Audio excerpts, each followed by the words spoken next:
से कुफ्र को डर लग रहा है, इसी से कुफ्र खौफजदा है। तुम्हारे बलियावी ने पार्लियामेंट में कहा था, जिस कुरान से तुम्हें इतनी नफरत है, मैं अपना टाइम देता हूं, इजाजत दे दो। मुझ जैसा गुनहगार सिर्फ एक सूरत पढ़ लेता, सुन लो, सिर्फ एक सूरत पढ़ता हूं, सुन लो। उस वक्त स्पीकर थे कोरेन साहब, साउथ के रहने वाले। बोले मौलाना मेरे हाथ बंधे हैं, वरना मैं अलाउ कर देता।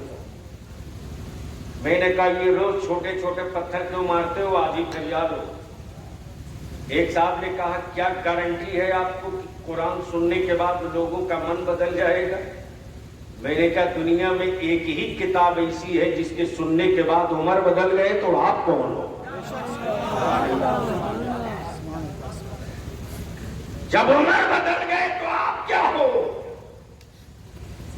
जिसके रोग से मक्का कांपता हो, जिसके रोग से मक्के में हंगामा बपा हो, जब उस उम्र को पिघलने में वक्त न लगा, तो आप क्या? मेरे अजीज,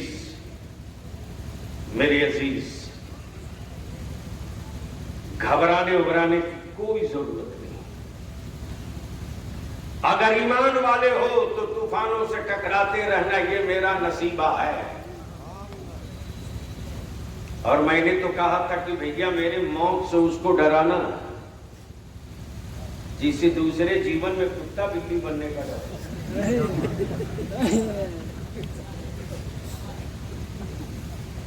अब उन्हीं की किताब पढ़वा दो तो भी आप लोग बोलते हैं बलियावी साहब, तो आप ऐसी बात विवाह की तो बोलते। हजरत मैंने इदारे शरीया की तहरीक बेदारी चल रही थी, बिहार, झारखंड, बंगाल, उड़ीसा, 4 स्टेट में खूंटा गाड़ के उतर चुका है मुफ्ती आजम का ये कलंदर।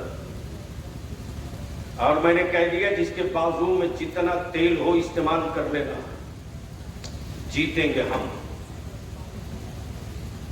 जीतेंगे हम।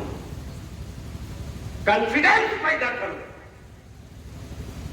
भरोसा मजबूत करो। ठीक कहा मुफ्ती निजामुद्दीन साहब जो मोबाइल पे क्वेश्चन हो रहा है। 5000 शैतान मिलकर 24 घंटा में वो काम नहीं करते जो सिर्फ एक रात में तन्हा अकेले मोबाइल काम कर लेता है। हैदराबाद के है किसी सेठ की हिम्मत या किसी बड़े गुर्दे वाले बाप की औकात जो अपने बेटे का मोबाइल चेक कर ले? अंग्रेजी में डांट देगा, कला से उसको हिंदी में एक पन्ना वीडियो और कलेक्टर के नाम दरखास्त एप्लीकेशन लिखने ना आवे, लेकिन डांटेगा अंग्रेजी में। बोलो सही है क्या गलत? अरे जोर से बोलो ना, तो शर्मा क्यों रहे? सही है।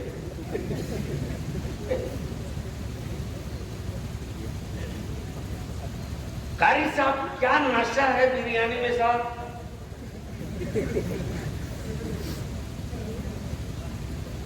मैं तो हालात देख रहा था, पिछली तारीख पढ़ रहा था। मैंने कहा हमारे भारत तेरे महान होने में कोई शक नहीं। एक आदमी को जूती पहनाने वाला नहीं था तो पूरी हुकूमत दे दिया। ये भी था। अरे बोलो सही है क्या? तो वो जूती के चक्कर में सत्ता दे दे, ये बिरयानी के चक्कर में सब दे दे। माफ करना, जमीन चाहे जितनी कीमती खरीद लो, अगर अच्छा नक्शे के साथ मकान नहीं बनाओगे तो वो मकान कभी सुकून और सुख नहीं मुहैया करा सकता है। लेकिन जमीन का टुकड़ा छोटा ही सही, अगर नक्शे के साथ मकान बनाओगे ना, तो उस छोटे से टुकड़े पर कई भाइयों का गुजर हो जाएगा, बड़े सुकून की नींद आएगी। मेरे अजीज, अपनी जिंदगी का एक नक्शा बनाओ, एक नक्शा बनाओ। मैं तो मुसलमानों से आजकल कह रहा हूँ, और अल्हम्दुलिल्लाह हजरत जो तहरीक बेदारी चली है और इस वक्त बिहार और झारखंड दोनों की हुकूमत इस बात को एक्सेप्ट करने लगी है। मैंने डेडलाइन दे दिया है 24 में 24 हो जाएगा कायदे से। जो ख्वाब दीन में देख रहे हैं आप, ताबीर में 23 के आखिर में फाइनल कर दूंगा। इसलिए 2 कानून की जरूरत है पूरे देश में। बढ़ता हुआ मॉब लिंचिंग, टोपी और दाढ़ी देखकर दहशतगर्द और आतंकवादी। हद तो यह है कि गोडसे की औलादों ने अब पार्लियामेंट में यही गाली दिया है। बलिया भी आज पटना पहुंचने के बाद कायदे से खबर लिया। मैंने कहा 2 चीज है, तय कर लो। ये तहरीक और मिशन है। तहरीक का मिशन है कि बढ़ते हुए ये अपराध वर्दी के सामने मेरी औलादों की बेचारगी, वर्दी के सामने चीखती मेरी बेटियां, रखवालों के सामने, नजरों के सामने टूटती मेरी मस्जिदें, अब पुकार पुकार कर कह रही है कि भारत को अमन के साथ रखने के लिए जिस तरह दलित भाइयों के लिए दलित एक्ट बना है, उसी तरह मुसलमानों के बीच भरोसा जिंदा करने के लिए उन्हीं धाराओं के साथ मुस्लिम सेफ्टी एक्ट बना दिया जाए। ये बात आपके समझ में नहीं आई? इसलिए कि जो नहीं समझाना था बहुत ज्यादा वही हमने समझाया है, और जिसको बहुत समझाने की जरूरत थी उसे हमने अपने बच्चों को दूर रखा है। लीडरों से पूछ लीजिए तो वो आस्तीन चढ़ाकर, चीख कर, छाती पीट कर अल्लामा फजल हक खैराबादी का नाम लेते। लेकिन हमें नहीं लगता कि इस पूरे अतराफ में अल्लामा फजल हक खैराबादी के नाम पर कोई यादगार भी बनी हो। नहीं बनी हो। जब तक हम रोटी खोर थे तब तक तो हमारी सेहत अच्छी थी। हमें कई मर्ज ने एक साथ उस दिन से घेरा है जिस दिन से हम आदमी खोर हो गए। क्या मेरे बच्चों को तारीख मालूम होगी? कौन बताएगा? लेकिन काश अगर हमने अपने बच्चों को याद ताजा कराए रहते हर साल, और अपनी औलादों की घुट्टी में पिलाते रहते कि भारत की आजादी के लिए अंग्रेजों से पंजा लड़ाने उतरे थे। सुभाष चंद्र बोस भी, वल्लभ भाई पटेल भी, राष्ट्रपिता बापू भी, जवाहरलाल नेहरू भी, अब्दुल कलाम आजाद भी, ये सारे लोग थे। लेकिन अंग्रेजों की सेहत पर कोई असर नहीं था।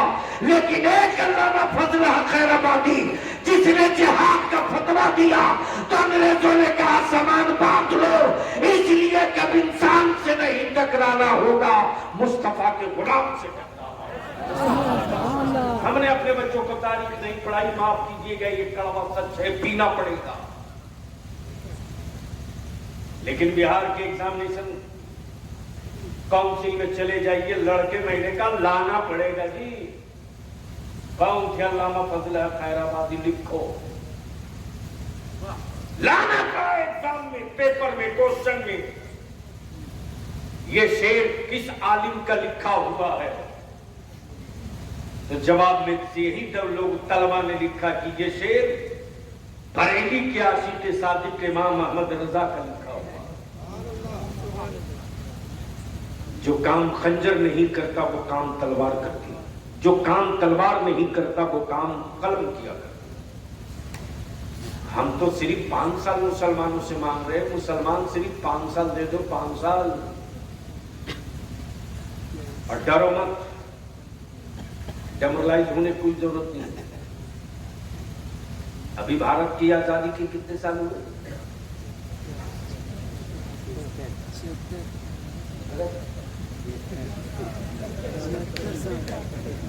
अब तो आप लोगों को झंडा लाठी के डंडा पड़ता रहना पड़ता।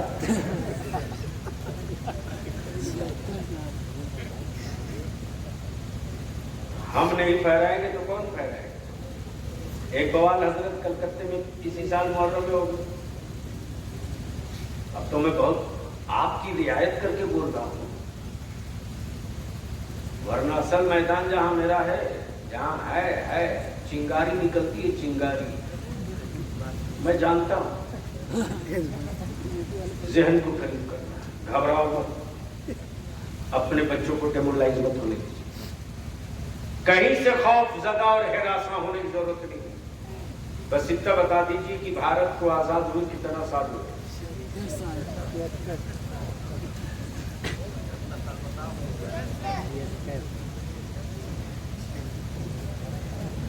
अभी कहाँ 76 हुआ, अभी 75 आएगा।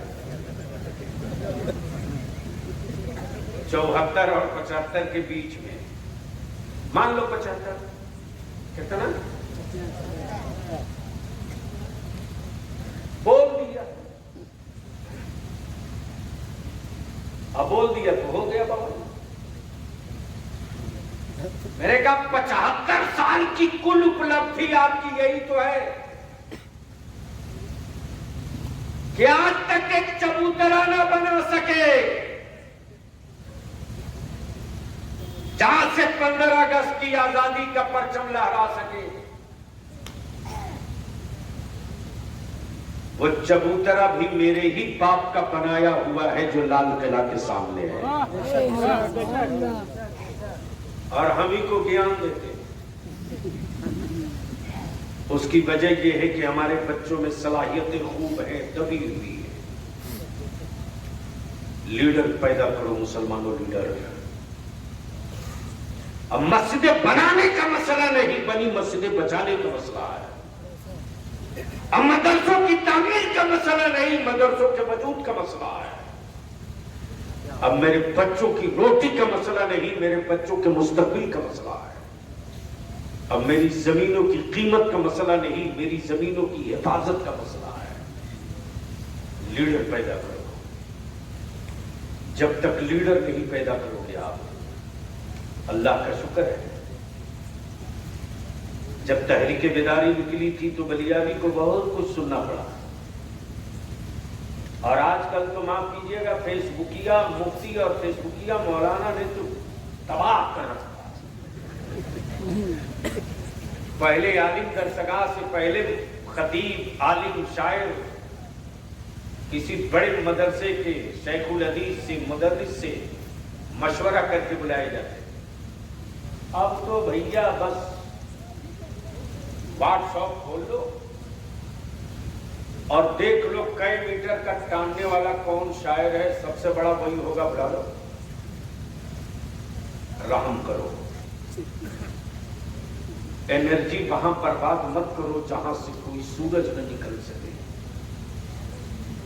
सैलाब के पानी से खेती नहीं होती, और गमले में गेहूं बो करके खानदान की परवरिश नहीं कर पाओगे। खानदान की परवरिश के लिए खेत में खेती करनी होगी, और अच्छी फसल के लिए बरसात के पानी नहीं, सैलाब का पानी नहीं, अस्थिर पानी का इंतजाम करना होगा। और उसी अस्थिर पानी का नाम तालीम, कलम, ज़बान।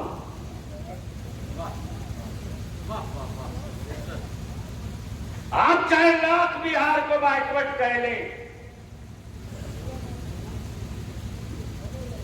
लेकिन खम ठोक कर मैं कह सकता हूं कि इधर 7 सालों में बिहार में मुसलमानों के बच्चों ने मेडिकल में, स्टेट सर्विस कमीशन में, बीपीएससी में, यूपीएससी में अपना झंडा गाड़ा है। हजरत पिछले साल 52 बच्चे क्वालिफाई किए। एक दौर था जब बलियावी दूसरी बिहार में मोहताज मास था कि शायद किसी थाने में कोई बच्चा मिल जाए जिसको मैं सलाम करूं, लेकिन आज आंसू छलकते हैं खुशी के। बलियावी किसी डिस्ट्रिक्ट में फोन करे, थाने पर, ब्लॉक में, डिस्ट्रिक्ट हेडक्वार्टर में तो या तो एडिशनल कलेक्टर या सीओ या थाना प्रभारी या डीएसपी, कुछ जगहों पर एसपी। जैसे ही मेरा पीए देता है फोन, मौलाना बलियावी साहब बात करेंगे, जब बच्चे उधर से सुनते हैं बलियावी साहब, तारी साहब मैं रोक नहीं पाता हूं, वो बच्चे सीधे कहते हैं हजरत अस्सलाम वालेकुम, हुक्म फरमाएं। जी बाबू आपका नाम? मेरा नाम अब्दुर्रहमान है हजरत, मैं फला जगह छपरा का हूं, सिवान का हूं, बेतिया का हूं, मोतिहारी का हूं, मुजफ्फरपुर का हूं। आप मुझे जानते हो? हजरत क्यों शर्मिंदा करते? आपको कौन नहीं जानता, और आप तो लड़े हैं उन लोगों के। मैं कहता हूं याद रखो, उस वक्त तक तुम्हारे बच्चे बुज़दिल और कायल रहेंगे, जब तक हराने के लिए जिंदा रहोगे। जिस दिन से अपनी औलादों को जिंदा रखने के लिए जिंदा रहना शुरू करोगे, उस दिन से कोई सुरमा तेरी औलादों को आंख दिखाने की गलती नहीं करेगा। लेकिन शर्त है, शर्त है, सर फटे तो टाका लगा लेना, अपने इत्तेहाद के पेट को कभी फटने मत देना। यही सबसे ज्यादा कमजोर है। कोई डिजाइन नहीं है जरा। बहुत सारे लोग नाराज रहते, बलियावी क्यों खिलाफ बोलता? बोलूंगा, आखिरी सांस तक बोलूंगा। मत ज्यादा जाओ, 10-5 लाख रुपये की बंद करो, मत 1 लाख का बकरा कुर्बानी में सफर करो। शरीयत के हुक्म के मुताबिक सेहतमंद जानवर लेकर उस इबादत को अंजाम दे लो, उसी पैसे को बचाकर अपनी औलादों को पढ़ा दो।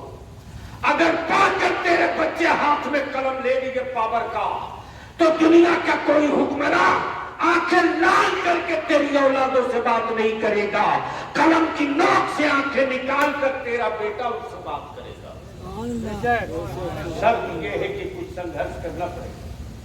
लेकिन अफसोस है साहब, अफसोस है और खुशी भी है कि दलित भाइयों के नौजवानों को, दलित भाइयों के नौजवानों को चंद्रशेखर रावण समझ में आ गया, मायावती समझ में आ गई, यादव भाइयों को अखिलेश समझ में आ गए, आदिवासी भाइयों को शिबू सोरेन समझ में आ गए। बरसों से मेरा अलीम चीख रहा है, अब तक आपके समझ में कुछ नहीं आया है। मैं आपसे विनती करके कहूंगा, निकाह को सस्ता कर दो, आसान से आसान कर दो, इतना आसान कर दो, इतना आसान कर दो, इतना सस्ता कर दो कि गुनाह महंगा हो जाए, गुनाह महंगा हो जाए। उसी पैसे को बचाकर अपनी औलादों को पढ़ा दो। और दूसरी स्कीम हमने शुरू किया था, तो उसका रिजल्ट भी आने लगा। अभी तक हमने 5 मदरसों को मुंतखब किया। ये बुलेट प्रोजेक्ट है, दिल्ली की रिटायर्ड कुछ एसपी, कुछ डीएम, कुछ कमिश्नर की एक टीम मैंने बनाई। उस टीम का नाम रखा एम्पावर इंडिया। और पहले कॉलेज की बुनियाद मैंने 2 साल पहले कन्नौज में गुरसाहिबगंज में डाला, और अल्हम्दुलिल्लाह उसकी आधी बिल्डिंग तो नहीं, लेकिन 1/4 बिल्डिंग बन गई।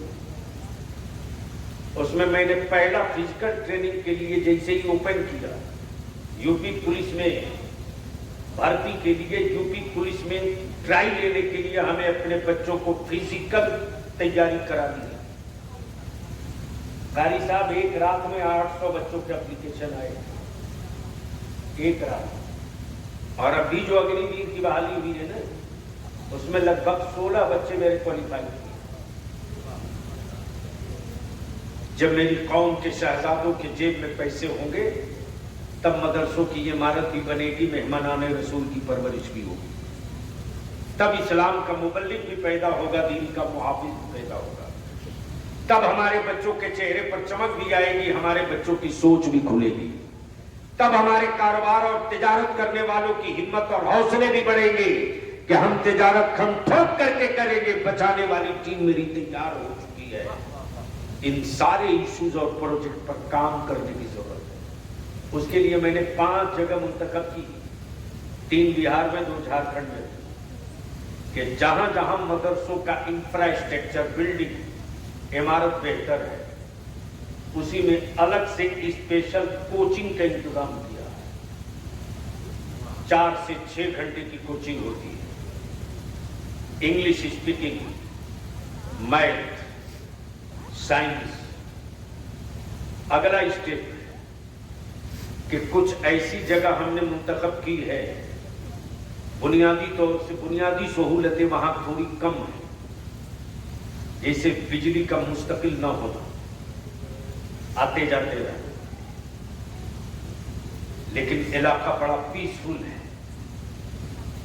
अपनी बच्चियों के मेडिकल कंपटीशन की तैयारी, अल्लाह का शुक्र है पहले वाली गरीबी अब नहीं रही है, और इस गरीबी के दूर होने में किसी हुक्मरां की देन नहीं, मुसलमानों की ईमान के साथ अपने बाजुओं की कमाई पर भरोसा रहा। इसलिए मेरे अजीज, मेरे भाई, जरूरत है कि हम इस तरफ लौटे। बस आखिरी जुमला, मुखबिर खबर, जब सैयदना यूसुफ का हुस्न आम हुआ और लोगों ने घेर लिया, घेर कर लोग कहने लगे यूसुफ को कहीं आप वही तो नहीं जिनके आने की खबर सबने दिया था। सैयदना यूसुफ बोल पड़े, नहीं नहीं, मैं वो नहीं हूं, मैं तो मुखबिर हूं, खबर देने आया हूं। रो मत, वो आने वाले, रोवो मत, वो आने वाले। तो आप तो सुन ही चुके, सुबह सादिक के वक्त 12 रबीउल नूर को खाने काबा मस्जिद में मक्के की हवाएं खुशबूदार, जिसे देखो वही मस्ती और मगन में आ गए, आ गए, आ गए, आ गए। खाने काबा की दर दीवार से आलम तसव्वुर में बलियाबी अर्ज करता हो, काबा आज इतना मस्ती में क्यों? खाने काबा मुस्कुराकर जवाब देता, मेरी दीवारें मत देख, मेरी गोद देख गोद।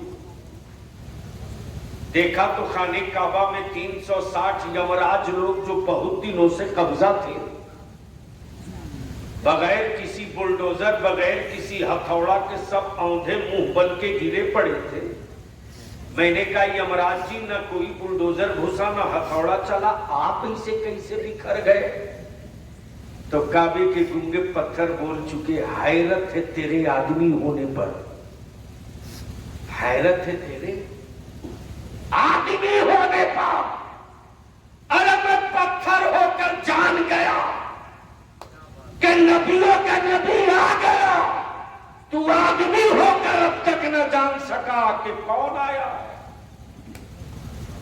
इसलिए जो गलियां वीरान हो, सुनसान हो, उन गली के लोगों से लड़ो मत, उन गली के लोगों से उलझो मत। बस यूं समझ लो इस बेचारे ने कलमा तो पढ़ा, लेकिन पता नहीं इसको अब तक चला कि ये कलमा दिया किसने है। नमाजें तो पढ़ रहा, लेकिन इसको अभी तक पता नहीं चल सका कि ये नमाजें लाई किसने है। इसलिए मेरे अजीज, 12 रबीउल नूर की जश्न मिलाद की धूमें मचे, लेकिन अल्लाह का वास्ता, उस रसूल की मोहब्बत का वास्ता, रब के महबूब के नामूस का वास्ता, आपके जुलूस से कोई वो पैगाम न जाए जिससे नफरत की बू आवे, मोहब्बत की खुशबू आनी चाहिए। आपके जुलूस से वो पैगाम न जाए जहां डीजे का तसव्वुर हो, बल्कि आपके जुलूस से ये पैगाम जाए कि देख मुस्तफा वाले निकले हैं, कोई जबान ऐसी नहीं जो दुरूद के तोहफों से खाली हो, कोई जबान ऐसी नहीं जो महबूब पर दुरूद न पढ़ रही हो। हाँ, आपसे मैं आखिरी इल्तिजा करूंगा कि जब बहुत बड़ी खुशी मिलती है तो उस दिन आदमी उस खुशी के दिन कुछ बड़ा काम करता है कि नहीं करता? अरे बोलिए ना भाई, जोर से बोलिए ना। उमूमन जब आप अपने बेटे की शादी में जाते हैं तो कुछ न कुछ बांटते रहते हैं तोहफे में। अगर कोई फकीर, भिखमंगा, साइल, गरीब आ गया तो दोनों जेब में हाथ डाल के इधर इधर देते जाते हैं। मैंने कहा क्यों बांट रहे हो भाई? कहा आज की खुशी पूछते हैं। इसने सवाल किया, आज मैं बहुत खुश हूं कि बेटे का निकाह करके लौट रहा हूं। मेरे अजीज, हम आपसे विनती करेंगे हाथ जोड़ करके, 12 रबीउल नूर के दिन आमदी सरकार की खुशी का अगर एहसास और यकीन है तो उस दिन आप एक काम मेहरबानी कर लीजिए। आपका पड़ोस, आपका भाई, आपके शहर का, आपका अजीज अगर आपसे रूठा और नाराज हो किसी वजह से, तो उसके दरवाजे पहुंच जाइएगा और पहुंचकर बोलिएगा, देख आज मेरे लिए बहुत खुशी का दिन है कि आका की जश्न मिलाद हम मना रहे हैं। मुस्तफा की आमद की खुशी में मैंने भी तुझे माफ कर दिया, तू भी मुझे माफ। मिसाली ईद मनाओ। ये ईद मनाओगे ना तो यहाँ भी कामयाबी, वहां भी कामयाबी। अल्लाह तबारक व तआला अमल खैर की तौफीक रफीक अता फरमाए। यार जिंदा सोहबत बाकी। सलाम अलैकुम।